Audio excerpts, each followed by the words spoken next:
So many troopers. Gone. Yeah. Regular folk don't understand. Sometimes in war, it's hard to be the one that survives.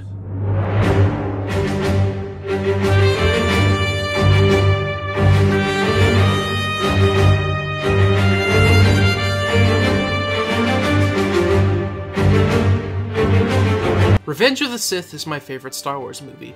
If I had to offer an explanation as to why it is, I wouldn't bring up the fact that out of every Star Wars film, it has my favorite story, favorite scenes, or the best soundtrack. Out of the three trilogies, the films that I like the most are the ones that introduce the most interesting things to the universe. I could go on about all the things that it adds, but the most relevant is the clone trooper designs. Clones comprise most of my favorite characters in Star Wars, and as a group they tend to have the most complex and intriguing stories. Stories about them tend to focus on their struggles for identity, the divide between following orders and morality, and questioning if they have a place in the galaxy aside from the one intended for them. These are deep and personal themes for a franchise famous for repetitive and shallow battles of good and evil. I personally think that one of the things that probably pushed Star Wars in the directions of writing the clones this way was Episode 3, as well as the large variety of clones present in the movie. Custom clones have a huge presence in fan-created works, and take the forms of fan art and custom LEGO and action figures. If it wasn't for Episode 3 and the level of variation in colors and designs, clones probably wouldn't have the presence that they do in the fandom nowadays. While this video is primarily focused on how clones were given a glow-up in Revenge of the Sith, it's also going to be about a lot of the less-known clones that were created for the film that have fallen into obscurity. But before going further, it is worth pointing out that a lot of these clones are so obscure that little to no information about them exists, except for the fact that they exist. What this video is mainly going to be focused on is the creation of Phase 2 clone armor for Revenge of the Sith, how it most likely led to the rise in popularity of clones as a faction, as well as a brief look at what designs I could find while doing research for this video. So without further ado, let's talk about the surprisingly hard to research process of creating clones for Revenge of the Sith.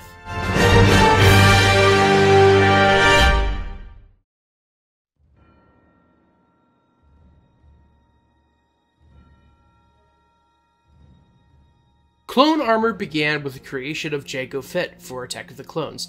That's right, this video is about Mandalorians! I've tricked you all! Unlike Boba, Jango Fett was designed to look sleek and professional. Like a lightsaber, Jango's design is a relic of a more civilized age, and of Mandalore's troubled past. Both canon and legends had Kaminoans be inspired by the design of Mandalorian armor while creating the first phase of Clone Trooper armor, which the writers based off of the design process of the clones for Episode 2. Clone Trooper armor almost ended up looking more aesthetically similar to Stormtroopers right out of the gate, but George Lucas and art director Doug Chiang ended up combining the aesthetics of Mandalorian and Stormtrooper armor based off of the old idea that Boba Fett was a Stormtrooper. For Revenge of the Sith, the art direction for the armor highlighted the Stormtrooper aesthetics even more, with the fin and visor reducing in size to highlight the eventual transition into Stormtrooper armor. Phase 3 armor for clones that existed things like the Force Unleashed carried this on even more, with straight up combining Stormtrooper and Clone Trooper armor pieces. Revenge of the Sith was also the most mainstream way that more varied clone designs were shown to the general public. The Revenge of the Sith art book has the answer as to why this is. Lucas's desire for individualized Clone Trooper armor, as expressed during the very first art department meeting back in April 2002, has a continuing effect throughout post-production, as Yeager creates several of outfit variations. Though they are essentially dictated by climate, some are takeoffs on the armor seen in the Clone Wars cartoons, while others are throwbacks or throw-forwards to Episode 4 Desert Stormtroopers. This is why a lot more Imperial-looking armor appeared in the movies, most prominently with the Kashyyyk Troopers and the Galactic Marines. Even small things like the pauldrons and kamas that clone commanders wear are aspects that can be found on Imperial units, specifically Sand Troopers and Snow Troopers. Revenge of the Sith also took the coloration of clone troopers in a different direction compared to Attack of the Clones. While the colors on the clones in Episode 2 have a more militaristic coloration on their armor, by comparison, the colors on the armor of Episode 3 clones are much more varied and unique, with different colorations and patterns depending on the clone's legion. This design philosophy is continued on in the 2008 Clone Wars series, where Episode 2 clones are given the Episode 3 color treatment, along with the continued creation of specialized units. But what finally sold the fandom on clones was how they were written, which isn't necessarily important to this video, but does explain a lot of clone aesthetics. Material that was being created prior to the 2008 Clone Wars series was already writing the clones as people who valued individuality. A lot of clones, especially ones that were allowed a lot more self-awareness, like ARC Troopers and Republic Commandos, find identity in the culture of their father. This explains why a lot of Expanded Universe clones take names from Mandalorian culture, as well as why their symbols appear on clone armor in canon and legends. Mandalorian music is even used frequently in the game Republic Commando.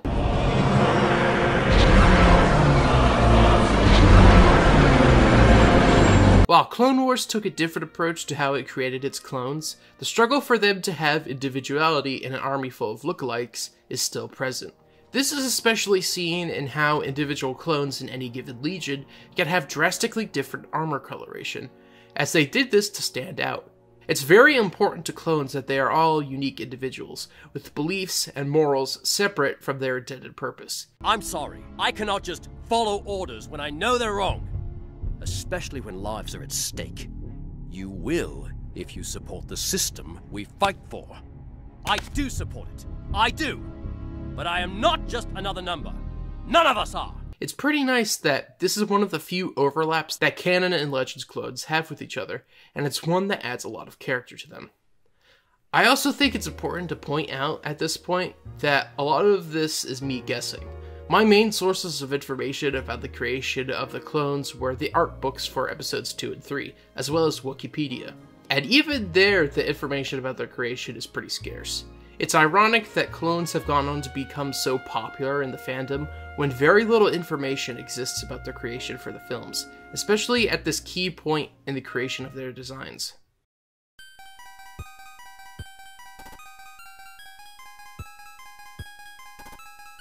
In order to help show off the clones in a relatively simple way, I've constructed this handy-dandy iceberg of clones specifically from Revenge of the Sith, or material that tied into it. In the first tier are clone legions that are in the film itself. These include uncolored clones, the 501st Legion, 212th Attack Battalion, clone paratroopers, Kashyyyk Troopers, the Galactic Marines, the 327th Star Corps, the 91st Reconnaissance Corps, the 41st Ranger Platoon, Shock Troopers, clone pilots, and the blink and you'll miss them 41st Elite Corps. Most of them are shown predominantly throughout the film, like the 501st and 212th, while some only appear in one or two scenes, like the pilots or Ranger Platoon. In the second tier are clone legions that were created for promotional / tie-in material.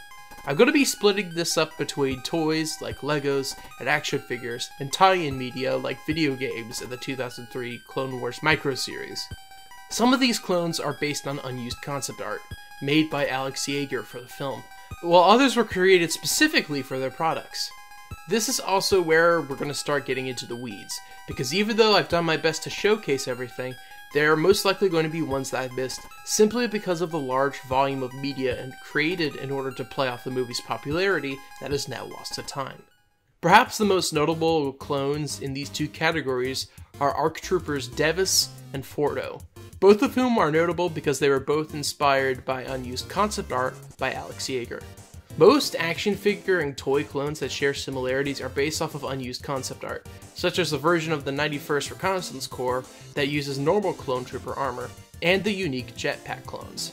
There are also some unique variations of clone troopers in terms of action figures, such as a green version of Commander Devis, a black version of the clone pilot, a 41st Elite Corps version of Star Corps Trooper, a 212th version of an ATRT pilot, a version of Commander Bakara with Episode 2 coloration, and a camouflage version of an ATRT pilot in Commander Bakara.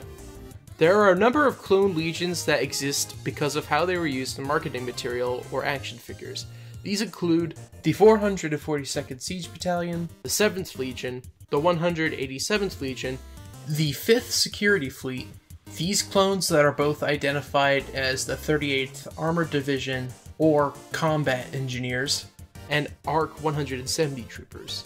The most unique of the Clone Trooper figures are the Utapau Shadow Trooper, which was a Target exclusive, and the Covert Ops Clone Trooper, which was exclusive to the version of the Star Wars shop that existed at the time. The Covert Ops Trooper is also unique because it is the only clone where fans were allowed to contribute backstory to it, but it ended up being cut due to it being too similar to ideas that were in the works at the time. Tie-in cartoons and video games actually utilize a surprising amount of unused concept art, or push existing designs in a new direction. We've already seen how Fordo's Phase 2 armor is based on Alex Yeager's concept art, but the 2003 microseries also utilizes at least one other unused concept from Revenge of the Sith's production. The clone pilots that make a brief appearance in the show are based on unused concept art, just like the LEGO figures from sets around this time, which is why they're so different compared to the version from the film. Battlefront 2 2005 actually uses different clones for the Phase 2 clone classes that are seemingly based on Yeager's concept art as well. The Heavy Clone Trooper is a white version of Commander Bakara.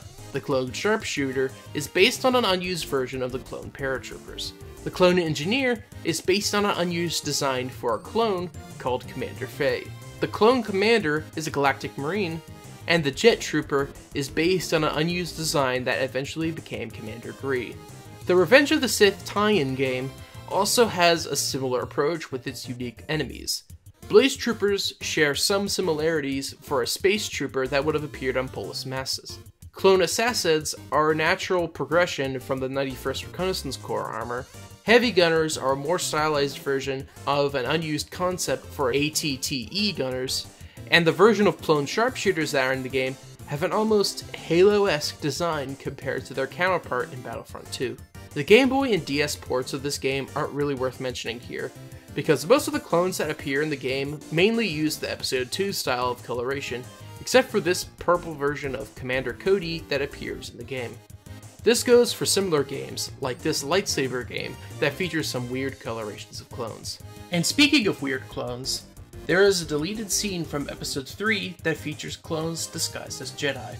This was obviously cut and changed for the final release because why exactly did they think this was going to work? You clones make terrible Jedi. But they are featured as enemies in LEGO Star Wars the video game, a LEGO Star Wars The Complete Saga, where they could be unlocked as a playable character after completing the level they were featured in. And finally, we have the Lost Media clones, which is somewhat of a misnomer. These are clones that have virtually no information on them, because they either appeared in promotional material like magazines or sticker sheets, or appeared briefly in the Dark Horse comics that were being produced at the time.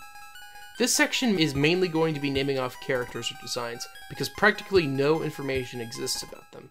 Commander Faye was Quinlan Voss's clone commander, and is based off of an unused clone commander of the same name, who was apparently named after the art supervisor for Episode 2 and 3, Faye David. Faye actually wears the armor that he was originally given for a brief period, but wears Star Corps armor or Kashyyyk Trooper armor for most of his appearances in the Republic comics. Commander Keller also briefly appears in the Republic comics. His design is similar to Faye's, but instead he wears Paratrooper armor. Apo, Bo, and Vil are all 501st commanders who mainly have prominence in the Star Wars comics that follow up directly after the events of Revenge of the Sith, specifically in the Purge and Dark Time comics. The 203rd is a clone legion that appears briefly in the Dark Time comics, featuring an unnamed clone commander as well. An unidentified clone commander and some clones that look similar to the 91st Recon Corps appear in the Star Wars Purge comic. There is a version of clones that appear in the commemorative box set for Revenge of the Sith that have a more gray coloring. Clones from an unidentified legion appear in both the Revenge of the Sith comic adaptation and the Republic comics. Unused concept art for Alex Yeager shows an idea for a Seleucamide trooper that looks like a combination of a Snow and Scout trooper. These clones actually appeared in the comics under the command of Kruk and Sharad Tet. A version of Alex Yeager's original design for the 91st Reconnaissance Corps appears in the Dark Times comic, though these are more purple. The Republic comic also features a weird version of the clone trooper that appears in a single panel. There's a red version of a 501st trooper that is most likely from some sort of children's minigame. Finally, there is a blue version of a shock trooper that, as far as I know, only appeared in this magazine. It's worth noting that there are definitely clones that I failed to mention or just didn't know about, since the last tier of this iceberg borders on lost media territory. If there are other clones that I failed to mention, please leave what information you can in the comments below.